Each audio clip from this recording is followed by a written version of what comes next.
எனதருமை மேஷராசி என்பர்களே, இந்த சனி பகவானுடைய பயிற்சியினால் ஏற்படக்கூடிய நன்மைகள் என்ன, தீமைகள் என்ன, நீங்கள் எப்படி உங்களை தற்காத்துக் கொள்வது அப்படின்னு இப்ப அஸ்ட்ரோபலன்கள் வாயிலாக உங்களுக்கு நான் எடுத்து சொல்ல போறேன். இதுவரைக்கும் அஸ்ட்ரோபலன்களை சப்ஸ்கிரைப் பண்ணாத நேயர்களாக நீங்கள் இருந்தால் அஸ்ட்ரோபலன்கள் சேனலை சப்ஸ்கிரைப் பண்ணிக்கோங்க. இந்த வீடியோவை உங்களுடைய ஃப்ரெண்ட்ஸுக்கும் ஷேர் பண்ணுங்க. எல்லோருக்கும் இது உபயோகமாக அமையட்டும். வருகிற 29ஆம் தேதி, அதாவது மார்ச் மாதம் 29ஆம் தேதி 2025ஆம் வருஷத்துல ராத்திரி 11:01 சனி பகவான் பயிற்சி அடைய போறார். அன்னைக்கு காலையில அமாவாசை. அதே மாதிரி பாத்தீங்கன்னா கிழமை சனிக்கிழமை. ரேவதி நட்சத்திரத்துல இந்த சனி பகவானுடைய பெயர்ச்சி நடக்கிறது. யோகம் மரண யோகம். அதாவது குரோதி வருடம், தமிழ் வருடத்துல எப்பங்க பயிற்சி அப்படின்னு கேட்டீங்கன்னா குரோதி வருடம் பங்குனி மாசம் 15ஆம் நாள் பயிற்சி அடைகிறது. அப்படி பயிற்சி அடைகிற போது சனி பகவான் கும்பராசியிலிருந்து மீனராசிக்குள் பிரவேசம் ஆகிறார். இந்த ஆகக்கூடிய தருணம் உங்க ராசிக்கு என்ன பலன்கள் தரப்போகுதுன்னு நம்ம பார்க்க போறோம். சனி பகவானுக்கு தன்னுடைய வீட்டை விட்டுட்டு மீனராசிக்குள்ள நுழைகிறாது. இது கால புருஷனுடைய நிறைவு ஸ்தானம். மீனராசிக்குள்ள சனி பகவான் நுழைகிறாரு அப்படின்னு சொல்லிட்டாலே அடுத்த 2.5 ஆண்டுகள் இருக்கு பாத்தீங்களா, உலக அளவில் பெரிய மாற்றங்கள் வரப்போகுதுன்னு அர்த்தம். எப்பெல்லாம் மேஷராசியில் தன்னுடைய பயணத்தை துவங்கி மீனராசியில் அவர் நிறைவு செய்கிறாரோ அப்பொழுதெல்லாம் உலக அளவிலே பெரிய பெரிய மாற்றங்கள், தாக்கங்கள் அதை கொண்டு வந்து விட்டுருவார் சனி பகவான். ஒரு கம்பெனி இருக்கு அப்படின்னா அதனுடைய கட்டமைப்பே இப்போதும் மாறும். ஒரு அரசாங்கம் தன்னுடைய கொள்கைகளை வகுத்திருக்கிறது, இப்படித்தான் என்னுடைய பிரஜைகளை நான் நடத்துவேன் என்ற ஒரு அரசாங்கம் சட்டத்திட்டங்களை வகுத்திருந்தால் அந்த சட்டத்திட்டங்கள் எல்லாம் மாறும், கட்டமைப்பே மாறும்.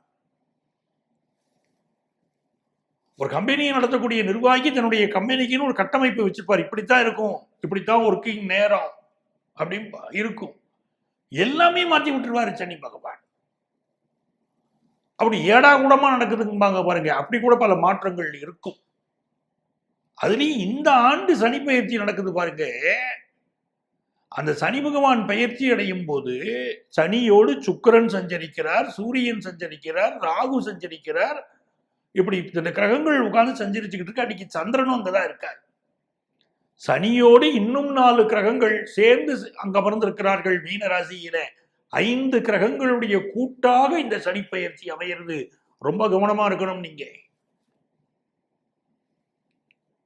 சாகா வரம் தான் கேட்கிறோம், சச்சரவின்றி வாழ வரம் தான் கேட்கிறோம் அந்த சனி பகவான். அந்த சனி பகவான் இப்ப மீனராசியில சஞ்சரிக்கிற போது உலக அளவிலே பெரிய அதிர்ச்சிகள், மாற்றங்கள், பூகம்பங்கள் அப்படின்னு பல பிரச்சனைகள் இருக்கு. நான் ஏற்கனவே இந்த ஆண்டுல வருட பலன் சொல்லும் போதே சொல்லியிருந்தேன், உலக அளவுல பல பாதிப்பு இருக்கும். அதுலேயும் குறிப்பாக தென்னாடு, தமிழகத்துடைய தென்பகுதி இருக்கு பாருங்க, பாண்டி நாடுன்னு சொல்லுவோம். அந்த தென்பகுதியினுடைய பாதிப்புகள் இருக்கும். இயற்கை சீற்றங்களோ, வறட்சியோ, இல்லை வேறு வகையான பாதிப்புகளோ, பொதுமக்களுக்கு பாதிப்போ, கடுமையான பாதிப்புகள் இருக்கும். அதுவும் சனி சூரியன் சேர்க்கிறது என்றால் ஆழ்வோருக்கு பிரச்சனை. உலக அளவிலே அரசியலிலே பல குழப்பங்கள் அதெல்லாம் ஏற்படும். எப்படி எப்படி இது ஏற்படுகிறதுங்கிற விளக்கத்தை தான் உங்களுக்கு நான் சொல்ல போறேன். இந்த சனி பயிற்சியில பாருங்க, சனி பகவான் இதுவரை உங்களுக்கு 11வது ஸ்தானத்துல இருந்தார்.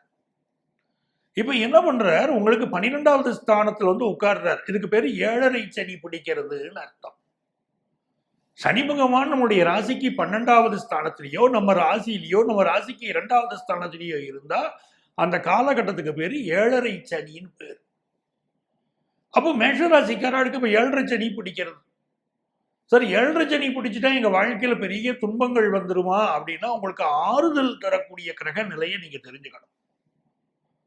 சனி பகவான் பயிற்சி அடையும் போது மற்ற கிரகங்கள் எப்படி இருக்கிறார்கள் அப்படின்னு பார்க்கணும். உங்களுடைய தனஸ்தானத்துல குரு பகவான் இருக்கார்.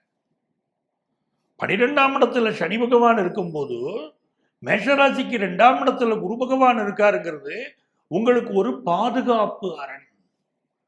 மேஷராசிக்காரர்களுக்கு எல்லாருக்குமே வேலை மாற போறது சார். இப்போ நிறைய பேருக்கு வேலை மாறும். புதுசா வேலைக்கு ட்ரை பண்றவங்களுக்கு எல்லாருக்கும் வேலை மாற்றம் உண்டு.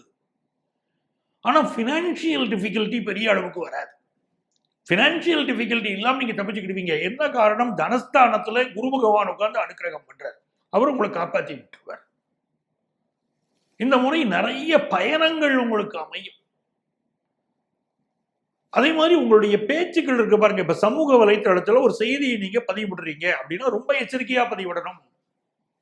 மேஷராசிக்காரங்க, நீங்கள் பதிவிடக்கூடிய செய்திகளால் சில பிரச்சனைகள் வரும்.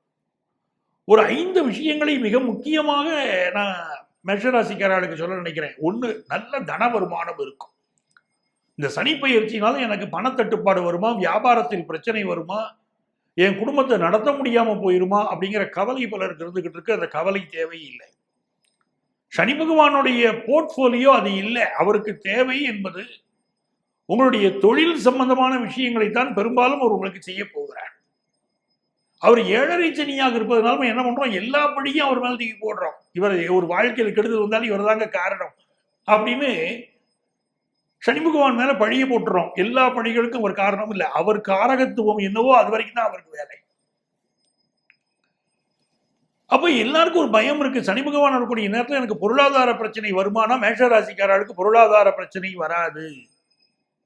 நல்ல வருமானம் வரும், அதுல சந்தேகம் இல்லை. ஸோ முதல் விஷயம் நீங்க கிளியர் பண்ணிக்கலாம். பட் நிறைய செலவுகள் இருக்கும். விரயத்தில் சனி இருப்பதனால இந்த 2.5 ஆண்டுகள் நிறைய செலவுகள் இருக்கும். இரண்டாவது விஷயம், உடல் ஆரோக்கியம். என்னுடைய ஹெல்த் எப்படி சார் இருக்கும் அப்படி மேஷராசிக்காரங்க கேட்குறீங்க. ஹெல்த்துக்கு அதிக இம்பார்ட்டன்ஸ் கொடுக்கணும். சனி பகவான் 12வது ஸ்தானத்தில் உட்கார்ந்து நேரம் உங்களுடைய ரோகஸ்தானத்தை பார்க்கிறார். இது வரைக்கும் உண்டு உறங்கி நிம்மதியா இருக்கேன் சார் அப்படின்னா இனி ஓடிக்கிட்டே இருக்கணும். சும்மா இருந்தீங்கன்னா அவர் உங்களுக்கு பிரச்சனையை கொடுக்க ஆரம்பிச்சிருவாரு. ஹெல்த் இஷ்யூஸ் வரக்கூடிய காலகட்டம். சுகர் கம்ப்ளைண்ட் இருக்கிறவங்க டாக்டரை பார்த்துக்கிடணும். சுகர் சம்பந்தப்பட்ட ப்ராப்ளம், பிபி சம்பந்தப்பட்ட ப்ராப்ளம், அதே மாதிரி கண்கள் சம்பந்தப்பட்ட விஷயங்கள், இதிலெல்லாம் பலருக்கு சில ப்ராப்ளம் வரும். பிறப்பு உறுப்புகள் சார்ந்த விஷயங்கள், கழிவு உறுப்புகள் சார்ந்த விஷயங்கள், ஹெல்த் விஷயத்துல நீங்க அதிக கான்சென்ட்ரேட் பண்ணித்தான் தீரணும் மேஷராசி அன்பர்கள். அப்படி செய்யறதுனால உங்களுக்கு ஒரு பாதுகாப்பு. இந்த 2.5 ஆண்டுகள் ஹெல்த்துக்கு அதிக முக்கியத்துவம் கொடுக்கணும். சிலருக்கு உடல் வலி, எப்ப பார்த்தாலும் ஏதோ ஒரு அசதி, பெண்களுக்கு ஹார்மோன் கோளாறுகள், இதெல்லாம் இந்த காலகட்டத்தில் கொடுக்கும். ஸோ ஹெல்த்துக்கு அதிக இம்பார்ட்டன்ஸ் கொடுங்க. மூன்றாவது மிக முக்கியமான விஷயம், வேலை எப்படி இருக்கும் அப்படின்னு கேட்குறீங்க. வேலை விஷயம் மேஷராசிக்காரங்களுக்கு நல்ல வேலை மாற்றம் ஏற்படக்கூடிய நேரம். அதை புரிஞ்சுக்கோங்க. நீங்க எதிர்பார்க்கிறாப்புல மாற்றம், நீங்கள் எதிர்பாராத மாற்றம் எல்லாமே நடக்கும். ஃபாரின் போற ஆப்பர்ச்சுனிட்டி கிடைக்குமா கேட்கிறவங்களுக்கு ஃபாரின் போற ஆப்பர்ச்சுனிட்டி கிடைக்க போகுது. இது நாள் வரைக்கும் முயற்சி பண்ணிக்கிட்டு இருக்கிறீங்க, உங்களுக்கு வெளிநாட்டு வாய்ப்பு கிடைக்கல அப்படின்னா இந்த சனி பயிற்சி உங்களுக்கு யோகமான சனி பயிற்சியாகத்தான் இருக்கும். விரயத்துக்கு சனி பகவான் வருகிற போது உங்களை வெளிநாட்டுக்கு அனுப்பிச்சுடுவார். வெளிநாடு, வெளி மாநிலங்களில் சம்பாதிக்கக்கூடிய வாய்ப்பு மேஷராசி அன்பர்களுக்கு இந்த காலகட்டத்தில் ஏற்பட போகுது. அது உங்களுக்கு ஒரு நல்ல விஷயமாக இப்பொழுது இருக்க போகிறது. சார், நான் புதுசா வீடு மனை வாங்க வேணான்னு கேட்குறீங்க. மேஷராசிக்காரர்களுடைய அடுத்த கேள்வி, நான் வீடு மனை சொந்த வீடு வாங்க முடியுமா? இந்த சனி பகவானுடைய பார்வை அப்படின்னு சொல்லக்கூடியது 3வது பார்வையாக உங்களுடைய தனஸ்தானத்தை பார்க்கறதுனாலே நல்ல தன வருமானம் வரும். மேஷராசிக்காரர்களுக்கு இந்த சனி பகவான் நல்ல கடன் உதவியை ஏற்படுத்தி கொடுப்பார். நிறைய கடன் அதிகப்படுத்துற நேரம். நீங்க நல்ல ஹவுசிங் லோன் போடலாம். தேவையான கடன் கிடைக்கும். கடன் கிடைச்சி வீடை கட்ட முடியும். புதிய சொத்து வாங்க முடியும். அதுக்கு யோகம் இருக்கு உங்களுக்கு. இப்ப புதிய சொத்து வாங்குற யோகம் மேஷராசிக்காரங்களுக்கு இருக்கு. இப்ப நீங்களே சீனியர் சிட்டிசனா இருக்கீங்க, உங்க பிள்ளைங்க சொத்து வாங்கணும்னு நினைக்கிறாங்க, அதெல்லாம் இப்ப வாங்க முடியும். அப்படி உங்களுக்கு ஒரு நல்ல சூழ்நிலைகள் சொத்து வாங்குறதுல இப்ப அமைய போகுது. அது சூப்பரா இருக்கு. ஸோ தைரியமா நீங்க சொத்து வாங்குற முயற்சியில இறங்கலாம். அதுல பிரச்சனை இல்லை. அடுத்து மிக முக்கியமான விஷயம், என்னுடைய குடும்ப வாழ்க்கை எப்படி இருக்கு மேஷராசிக்காரங்க கேட்குறீங்க. குடும்ப வாழ்க்கையில் என்ன ஆகுதுன்னா, அங்க குரு பகவான் 2வது ஸ்தானத்தில் இருக்கார். இப்ப சனி பகவானுடைய பார்வையும் விழுகிறதுக்கும் போது சார், எதை விதைக்கிறோமோ அதைத்தான் அறுவடை பண்ண முடியும். எதை பேசுறீங்களோ அதுதான் திரும்ப உங்களுக்கு கிடைக்கும். நீங்க பாசிட்டிவா நடந்துக்கிட்டீங்கன்னா எல்லாமே பாசிட்டிவா வரும்.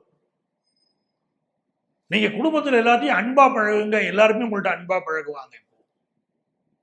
நீங்க குடும்பத்துல எல்லாத்தையும் வந்து எப்பவுமே குதர்க்கமா பேசுங்க, அந்த குதர்க்கமாவே உங்கள்ட்ட எல்லாரும் விலகி போக ஆரம்பிப்பாங்க. இவர் குதர்க்கவாதி அப்படின்னு பெத்த பிள்ளைய கூட விலகி போக ஆரம்பிப்பாங்க.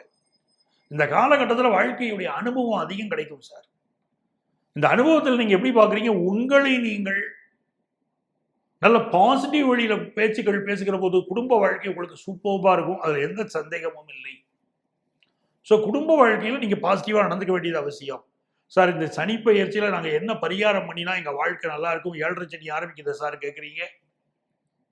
இப்போ நீங்க என்ன செய்யணும் அப்படின்னு கேட்டீங்கன்னா, அருகில் இருக்கக்கூடிய சனி பகவான் கோயிலுக்கு முடிந்தால் உங்கள் வீட்டிலிருந்தே நடந்து போகணும். இதுதான் முக்கியம்.